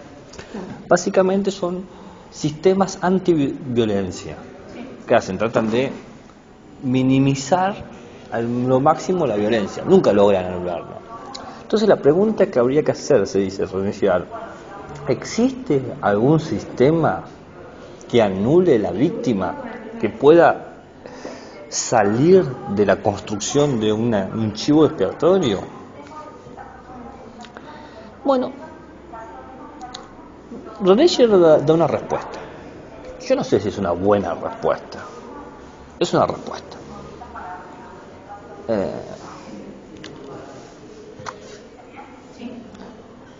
Yo las digo, ustedes lo juzgan, ¿no? Porque a mí personalmente no me convence del todo, pero hay algo ahí, no es, digamos, hay como un camino. No es que, es la peor respuesta del mundo, pero quizás la muerte le jugó en contra y no pudo terminar de escribir. No, se dio cuenta de la respuesta cuando ya era mayorcito. El tipo pasó muchos años de su vida tratando de... ¿Cómo fue la pregunta primero? Si se puede construir un modelo de canalización de la violencia que anula la violencia o que no tenga una víctima, que sea antivictimario. Entonces, la respuesta que va a dar él son los mitos judeocristianos. Él dice que las religiones judías y cristianas son rituales o proponen modelos rituales de violencia que no tienen chivos expiatorios. Lo cual en principio suena contraproducente, porque ¿quién más chivo expiatorio que Jesús clavado en la cruz? Está como Bátimo. Está como Bátimo. ¿Por qué? Y porque Bátimo también no creía nada en la religión, nada, y al final terminó pensando que el cristianismo era lo mejor para llegar a estar bien socialmente. Mira, claro, sí. En ese sentido lo dice usted, está bien. Claro, en el sentido de que él era ateo también, él lo dice, se describe él, su vida, todo, pero finalmente él habla de un cristianismo no religioso en realidad, pero que el cristianismo era la religión, digamos, para poder llegar a la sociedad, a una paz social. Es que no tenemos que ser ingenuos. Yo sé que tenemos como que hay dos corrientes, los que creen a ciegas y los que odian a la iglesia y todo lo que representa, ¿no? Por varias cosas críticas que se la merece la iglesia, o sea que no podés salvarla de eso. Las cosas y a veces ver cosas buenas en cosas que tal vez no están en todo. Y una postura común es que si rechazás la Iglesia es porque el pensamiento filosófico del cristianismo no tiene nada redituable. Y eso sería medio tonto, porque por más de 1500 años de producción de filosofía algo tiene que tener. No podés estar tanto tiempo haciendo basura. ¿Qué pasa? Que al principio, o al final, o en el medio, no sé, el cristianismo fue muy violento. Sí, obvio, y como tantas religiones. Entonces, hay que aprender quizás no ser tan ingenuo de odiarlo a ultranza, tampoco defenderlo a ultranza. Claro. Por más, de vuelta, yo soy un tipo ateo y no entiendo que el cristianismo como filosofía, estoy hablando, como filosofía, como construcción de un pensamiento filosófico, no como un credo o un dogma, que eso ya depende de la postura personal de cada uno de la fe. Estoy hablando de como una filosofía construida a través de la patrística, la escolástica, ¿no? Tiene pensamientos que son muy interesantes, ¿no? Entonces, René Girard dice el cristianismo, ¿no? Y los judíos cristianos. Y él no se anda con medias tintas, dice, vamos a tomar el caso que todos nosotros creemos que es un claro ejemplo de chivo expiatorio. La última cena, la crucificación, ¿no? Todo el martirio que tiene Jesús, ¿no? Dice, cualquiera que vea la historia, primero lo que resalta de la historia no es el pueblo que canaliza la violencia, sino el sujeto violentado, el sufrimiento de Jesús. O sea, vos lees la historia, no es el pueblo que está canalizando algo, sino es Jesús que está siendo, que tiene el patos, la pasión, el sufrimiento, ¿no? Toda la narración de la última cena y la crucificación es desde el punto de vista de Jesús, no del pueblo, ¿no? Entonces es desde el punto de vista de la víctima, no de los victimarios, que eso es muy distinto de los otros sistemas. Y segundo, Jesús es totalmente consciente de que no es víctima, y la gente que lo condena sabe que es inocente. Cuando se vota por crucificarlo, se vota entre él y un ladrón. Y se vota para liberar al ladrón y hacer sufrir al inocente. No existe la metamorfosis ahí. No existe el proceso de demonización, ¿no? ¿Por qué? Porque se está culpando a alguien que se sabe que es inocente y a quien se le va a aplicar una violencia inocente. Se vota por su muerte como medio de purificación, a pesar de que hay una conciencia absoluta de su inocencia. Y por último, el proceso de violencia en Jesús, dice René Girard, es ineficaz porque Jesús revive. Al resucitar anuló su muerte, anuló su valor de objeto sacrificado, ¿no? Entonces dice, en este mito centrado en la víctima, centrado en la inocencia de la víctima, y aún así que la víctima resurge a pesar de haber sido utilizada para purificar, encontramos un sistema de ritual de chivo expiatorio antivictimario, sino que es pro-victimario, que defiende a la víctima. ¿Se entiende lo que está diciendo? Sí, claro, en el caso específico de... Claro, toma ese ejemplo y dice, ahora que quedó en claro, dice, ahora que la gente entiende lo que quiero decir con antivictimario, voy a dar un ejemplo institucional más fuerte. Acá estamos hablando de un mito, ¿no? Porque René Girard estudia los mitos para encontrar la verdad. Entonces dice, pensemos ahora la ley contra el asesinato. ¿Bien? El primer registro de ley contra el asesinato que tenemos nosotros, dice Girard, es la expulsión de Caín al haber matado a Abel, ¿no? Caín es expulsado, no tiene la mar de cabeza, ¿no? Que lo expulsa. Es lo que se llama la ley cananita, pero que bueno, hablamos de la ley contra el asesinato, ¿no? Pero bueno, el origen mítico es esa ley, ¿no? Esa ley no se construye glorificando al victimario, haciendo una fiesta de vamos Caín que mataste a Abel, ¿no? Como una celebración del goce de la purificación. sino que se construye para proteger la vulnerabilidad de la víctima, que no asesinen a más personas, ¿no? Entonces, de vuelta, acá tenemos otro ejemplo de rito que es pro-víctima, antivictimario. Es una ley que recuerda el dolor del expiado y no la expiación. Entonces, la violencia humana va a estar, pero parece que podemos encontrar un conjunto de rituales jurídicos como este tipo de leyes que logran escapar de la necesidad del chivo expiatorio. ¿Me entienden? Sí, yo en realidad lo veo como lo de Jesús, como que lo usaron como chivo expiatorio la política del momento. Está bien, pero si igual, eso, Y si lo uno, ve desde claro, si vos lo estudias el contexto se puede, el contexto histórico, pero lo que dice la Biblia no habla de política, no dice los tejes y madejes de la pero política. sí dice, porque dice que lo matan porque él se llamaba rey y el rey lo manda a matar. No lo manda el rey. ¿Quién es el que se la pirata? Lo manda, que no era el rey. Claro, pero él, porque le daba rabia, porque él decía que era el rey de los judíos. Entonces le decían al rey de los judíos que ahí había un loco que decía que se llamaba, que era el rey de los judíos, y Pilatos quería ser el macho a media del rey de ese momento. Claro, pero ¿qué pasa? Pero finalmente queda en poder del pueblo, la decisión, porque el pueblo es el que decide. No, Claro, no. Si votan, votan entre el ladrón y Jesús. ¿Por qué ganan? Por Porque votación.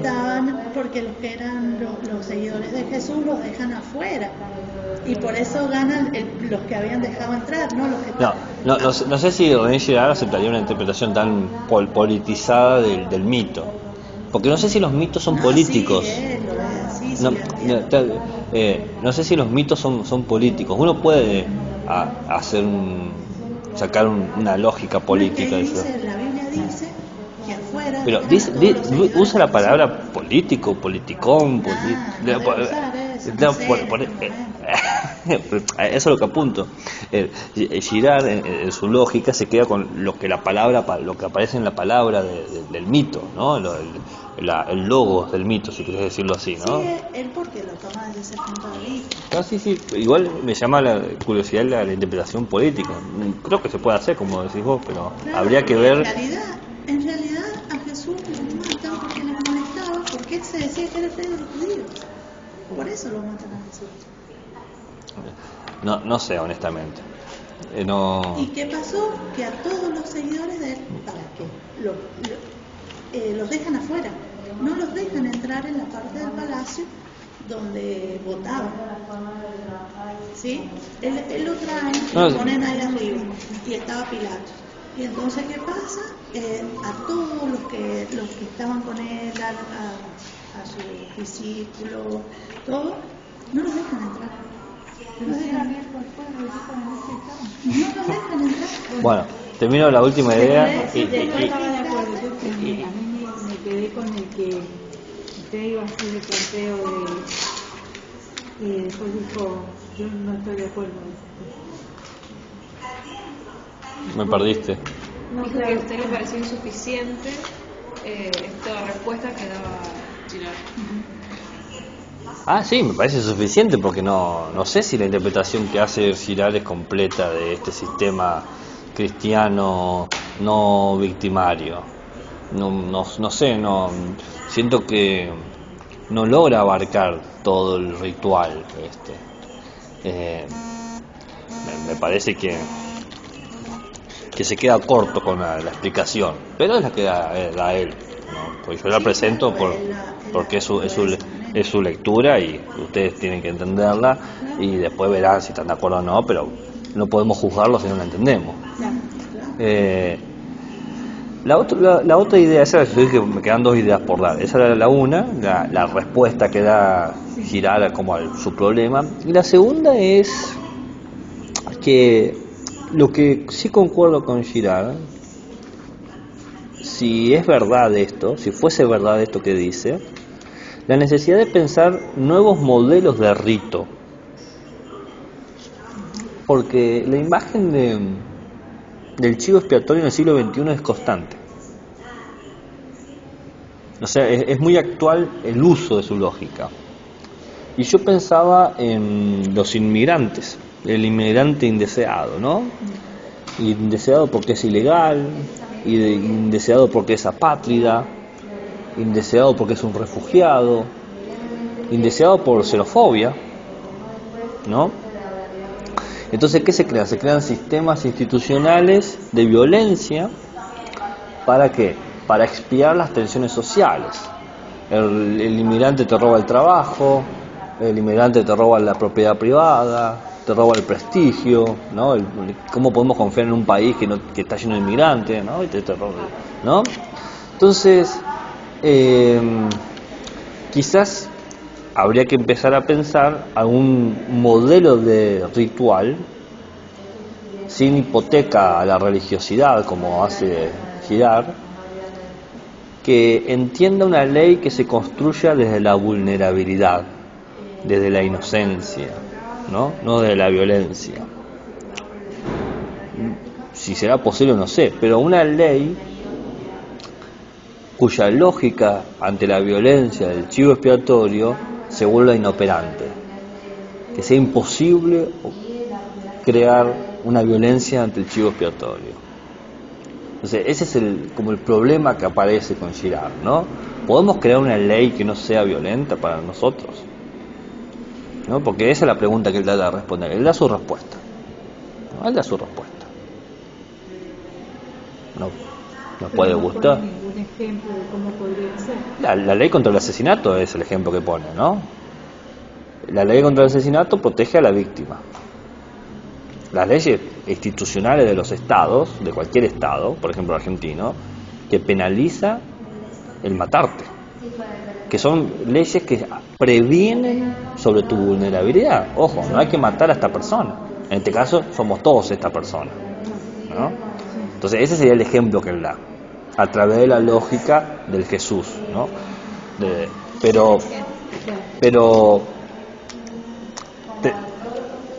Que estemos satisfechos no con esa respuesta es una cosa, y la otra es, bueno, podemos pensar una ley que... Lo que yo decía era que a Jesús lo utilizan como chivo expiatorio, ¿no? pero Sí, desde un punto de vista que era por ese era el chivo expiatorio, que lo consideran una cosa que No, para sacárselo de encima. sí, yo lo entendí. Lo único que no estoy de acuerdo, pero de última eso se puede discutir y buscar más información, es que se utilice la terminología política en un mito. A mí personalmente me parece que es inadecuado, pero quizás desde una perspectiva es posible. Entonces, Pero ¿cuál es el mito? pero no sé, porque yo Tal vez es conveniencia del rey. No. Lo veo en los Está políticos. está bien por eso es simplemente lo que yo discuto. Bueno, ya son las 4, lo leo. La última cita que tengo acá es de Método, Evidencia y Verdad. Creo que es la última página del texto, la 185, que dice así. Acá ¿por qué les traigo esta cita? Porque esta cita muestra esta defensa del cristianismo como filosofía que hace él, ¿no? Dice: el cristianismo es lo que realmente está en juego, se mire como se mire, y se trata de una cosa tan extraordinaria que lógicamente se enfrenta a resistencias encarnizadas. Pronto acabaremos dándonos cuenta de que todo cuanto hay de válido en la filosofía de la Ilustración y en la ciencia decimonónica, es decir, de 1900, que es una crítica todavía muy imperfecta de la religión sacrificial arcaica, se lo debemos al cristianismo, a un cristianismo todavía muy imperfectamente asimilado, pero que a medida que va siendo cada vez mejor comprendido, se vuelve contra lo religioso sacrificial y contra las deformaciones y adaptaciones sacrificiales del propio cristianismo, que se siguen confundiendo sistemáticamente con la verdad profunda contenida en él, de modo que el cristianismo es hoy en día el chivo expiatorio de su propia revelación. Él dice, hoy en día, cuando queremos hacer una crítica cultural, a lo que criticamos es al cristianismo. Entonces se está tomando justamente el cristianismo como el chivo expiatorio de la cultura del siglo XXI, ¿no? Eso es lo que está diciendo él. tan loco no es. Por lo menos para la cultura europea, el cristianismo ha tenido todos los palos que se le han dado, desde su misoginia, su pedofilia, ¿no? Y se lo ha demonizado muy bien. Y uno diría, se lo merece, obvio, yo no voy a discutir eso. Pero nada de eso quita, dice Girard, que opere como un chivo expiatorio de pacificación. Claro, es parecido a lo que vimos. ¿Vieron que la vuelta que da la Girard ahí? De Ratzinger con Habermas. Era más o menos una cosa así lo que hablaba. ¿Qué? Y Ratzinger y Habermas hablaban algo así, como que no era el cristianismo. Habermas es ateo también. Sí. Bueno, y Ratzinger era el Papa Benedicto XVI. Ah, el Papa. El Benedicto XVI. ¿Por qué me está sonando tanto ese nombre? Claro, entonces era el Papa Benedicto XVI. Muy raro todo lo que pasó con ese Papa. Sí, muy sí. raro porque un Papa nunca puede renunciar. Sí. Sin embargo, renunció. Bueno, fue algo muy extraño. Pero dicen que Ratzinger sigue manejando las cosas por atrás. Mira. El tipo, no sé por qué, se salió de la cara, sacó su cara, pero sigue atrás. Y él habla, bueno, Habermas plantea que el cristianismo no es necesario para ser una buena persona, digamos, Sí. pero que la secularización, habla de la secularización, Sí. pero que sí es un medio para que las personas, para eso, para Sí. usarlo de chivo expiatorio, para que las personas hagan caso a ciertas cosas. Lo sigo viendo de manera política, que lo utilizan al cristianismo de forma política. Bueno, está bien. Pero Una cosa es usar el cristianismo de forma política, otra cosa que en el mito de Jesús. la crucificación haya una postura política. Fíjese, no dejaron entrar a los seguidores de Jesús cuando hacen la votación. No los dejan entrar. No los dejan. No voy a discutir ese hecho. Claro, por eso no gana. Si Jesús lo seguían, es como Sócrates, es lo mismo. Sócrates, ¿por qué lo condenó? Porque no lo seguía mucha gente, porque ellos querían matar a Sócrates porque les molestaba. No, al principio a Sócrates lo votan como inocente. Pasa que él Claro, empieza una parte. a decirle que le paguen por ser quien es, y ahí hace enojar a todo el mundo. Claro, sí, entiendo, pero en definitiva lo que quieren lograr sacarse de encima a Sócrates y quisieron lograr sacarse de encima a Jesús.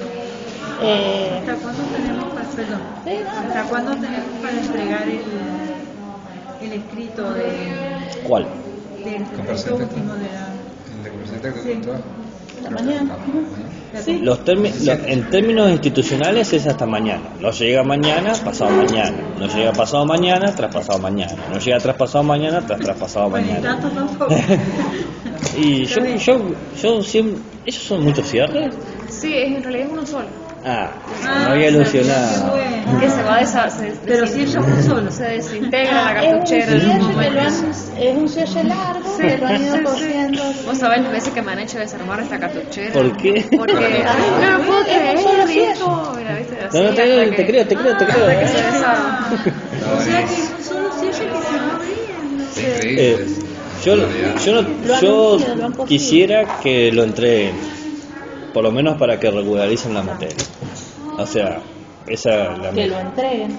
Que entreguen todos los Ya trabajos. no dan las asistencias de ninguna manera. ¿Por qué? No sé, no me he fijado. Sí, no importa. ¿Quiere que me fije? Me fijo. Yo no me fijo hasta el final, pero porque yo soy así, pero me decís, fíjese, quiero saber, y yo... No Muy sé bien. si quiero saber. ¿Alguna pregunta, interrogante? Se tiene que entrar a griego, ¿no? No, ahorita lo veo. Ah, bueno. Estamos chicos. Ahora justamente ahí tenemos. O sea, el único que les cagó la tarde fui yo. Una pregunta del trabajo. O sea, además de la comparación de los textos, ¿hace falta algún tipo de opinión? Siempre tenés que posicionarte. Bien, o sea, comparo y yo digo, Y sí, voy a decir, estoy más a favor de Cachito o de Cacha. O sea, bien. Ajá. Pero creo que está ahí. es que sí, Lo leí, se me siempre, a ver, el texto de opinión es toda la opinión de ustedes, pero todos los demás textos siempre tienen que tener un pedacito pequeño donde ustedes se posicionan. Porque, claro, porque nadie es neutral. No. Nadie. Por ejemplo, acá la compañera defiende una postura y yo estoy al contrario y está todo bien. Y es el chiste, que uno a lo sumo pueda decir por qué defiende A o por qué defiende B. No, pero que no estoy defendiendo a nadie. No, defender a alguien que sí es político. Y yo digo que no es político. O sea, no soy ni cristiana ni no estoy diciendo que es cristiana, digo que usted defiende eso y yo defiendo, yo no creo, y en esa, pero ahí está, uno explica por qué, tal tesis y se posiciona. Yo expliqué Giral y dije, mira, no estoy muy de acuerdo con esto, pero esta es la idea. Claro, yo no estaba de acuerdo con la